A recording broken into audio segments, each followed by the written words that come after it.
Let's go. Yeah. For those of you that want to know what we're all about, it's like this, y'all.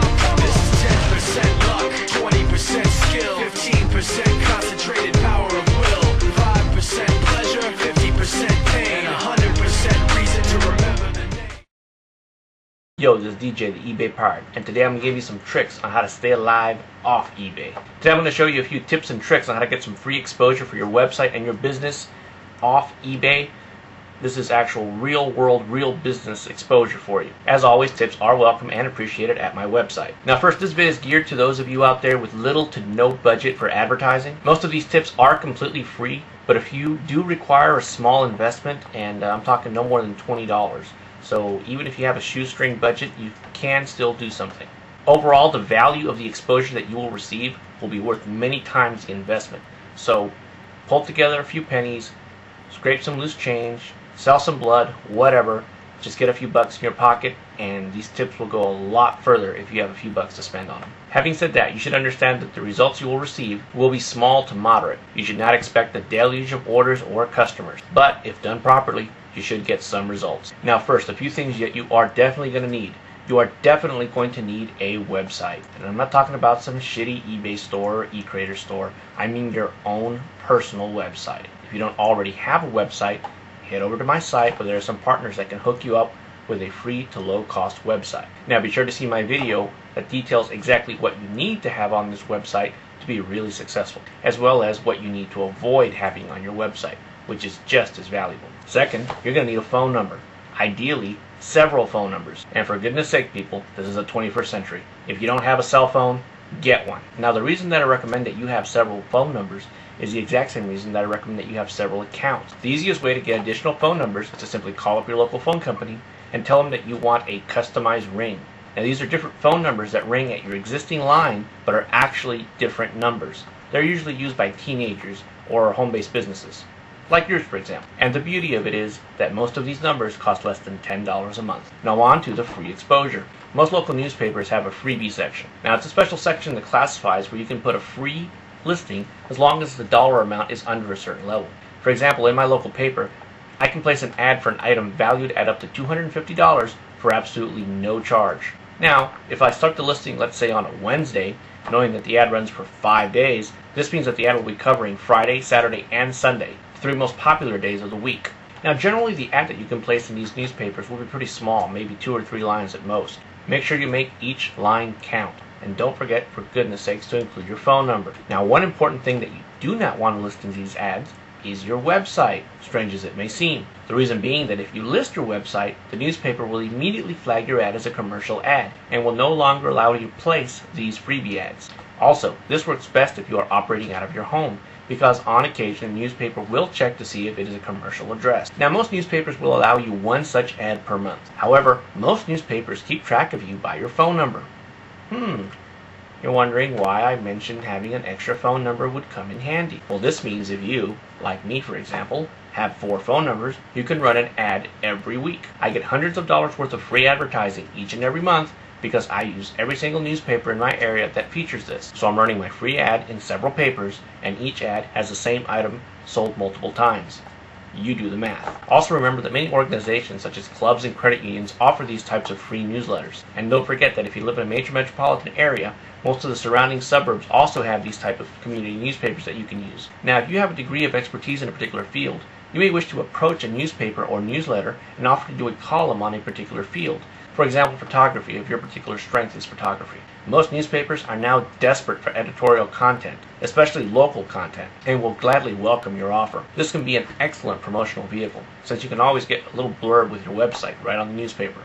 It doesn't get any better than that, folks. Now, I've seen some people recommend the flyer approach, where you place flyers and stickers all around town. But in my opinion, for the amount of investment required in both time and materials, it's simply not worth it. However, I don't see the harm in placing a few flyers in places where you already frequent, such as the grocery store, maybe the laundromat, for example. More than likely, however, competitors will remove these ads, because I know I do. However, if you do that, I do recommend that you vary the layout and phone number that you use. For example, I might make a posting in crayon one day and then have another posting done in pen, handwritten, for whatever I'm happen to be selling. That way it'll kind of blend in with the other listings, and this also allows me to post 3 and 4 different items at the same time without it really being spotted as a commercial posting. Also, if you do that, don't put more than 1 item per posting, because if you try to do that, it'll seem more and more like a commercial posting. And then there is Craigslist. I know many of you have written to me and asked me to do a little bit about Craigslist.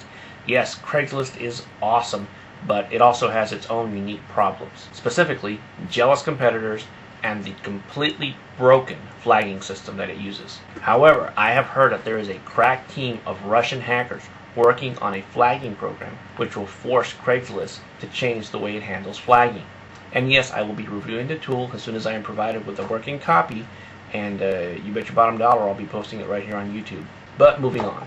Now, the same tips and techniques that I used for the newspapers also work with Craigslist. That is, having multiple phone numbers and names. The difference is that on Craigslist you can have multiple ads running simultaneously with little problem. Again, this is where having different names and phone numbers comes quite in handy. Simply because many callers begin their call with, "Hi, I'm calling about the thing you had on Craigslist." You have absolutely no idea what they're calling about. If you have like several 5, 6, 7 ads running, you have no idea what the hell they're talking about.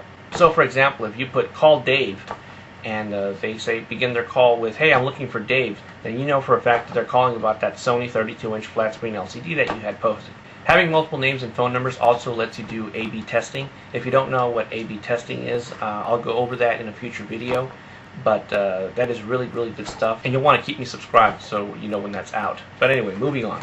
Now, if you have the means, most local TV stations have a yearly fundraiser. Now, I always support my local TV station, PBS here in town, so I always donate what I can, and I usually get several days worth of exposure right on the PBS station.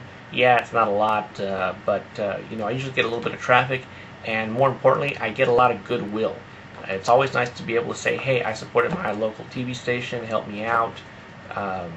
It goes really, really a long way in the goodwill department, so it's something that you definitely want to look into if you have the means of doing it. Also, the thank you letters look quite nice on the wall. Remember that any TV exposure is worth hundreds of dollars.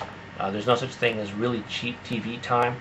Kind of, sort of, yeah, there is some ways to get really cheap TV exposure, but it's not very cost effective in my opinion. I'll go over that maybe sometime if you're interested and want to know about how to get cheap TV exposure. But again, moving on. Now, if you have a really nice attention-getting car, and by that I mean, say, a Viper GTS or something like that, the easy way to use it to advertise your business is to simply get some decals put onto it with your website name, of course, and maybe your phone number. You can even get those cheap-looking magnetic stick-ons. I really don't recommend those. They look really, really tacky, and in many places they're actually illegal. Of course, you need to have a really nice car in order to do this. That Yugo just ain't gonna cut it. Now, a couple of things. Please make sure that your phone number is readable, and make your message no more than 2 lines. Ideally, the only 2 pieces of information you should have on that car is your website and your phone number. Ideally, your website. Give it priority over your phone number, because it's really easy to remember a website and really hard to remember random numbers. You may think that's obvious, but I've seen idiots who try to put an entire paragraph on the side of their van. Yeah, I'm going to read an entire paragraph on a van moving 65 miles an hour down the highway. Sheesh. Now, there's a time-tested technique I'm going to tell you about, and a lot of feedback I've been getting is a lot of the old techniques, new marketers don't seem to use them anymore. However, there's a reason that they're still around, is because they work. Throughout my videos, I'll be going over techniques that are decades, if not over a century old, and the reason that they're still used is because they work. One of the simplest ones is the classic technique of simply leaving business cards everywhere you go. You can get 1,000 business cards printed up as cheap as 10, 15 bucks. Yeah, they're not going to be the fanciest kind, but hey, nothing says that you can't have fancy business cards and cheap business cards. And just give away the cheap ones like they were free, which pretty much they are. Now, one rule of business cards is that you should give at least 3 to every person that you meet. That is, 1 to keep, 1 to lose, and 1 to pass on. A lot of times people will not give you a business card of someone that they would love to recommend simply because they don't want to lose the only card that they have left. So always remember, give them at least 3 cards and give them to every single person that you meet. Now head over to my website for a few places that can set you up with some business cards for cheap. Remember, you don't have to go fancy. Colored stock is really nice. White, everybody goes for the white business cards. I kind of like having a multicolored card. The easiest way to do that is simply have black text on colored stock. Some people think it's tacky to go with a hot pink or a neon yellow, but screw that. If you have a pile of cards, I guarantee you that that hot pink or neon yellow is going to stick out. Now with these tips and tricks, you can easily have a workable, valuable marketing campaign every month for about 50 bucks. I'm going to continue to tell it as I see it. Be sure to subscribe and rate. This is DJ the eBay Pirate. Peace out.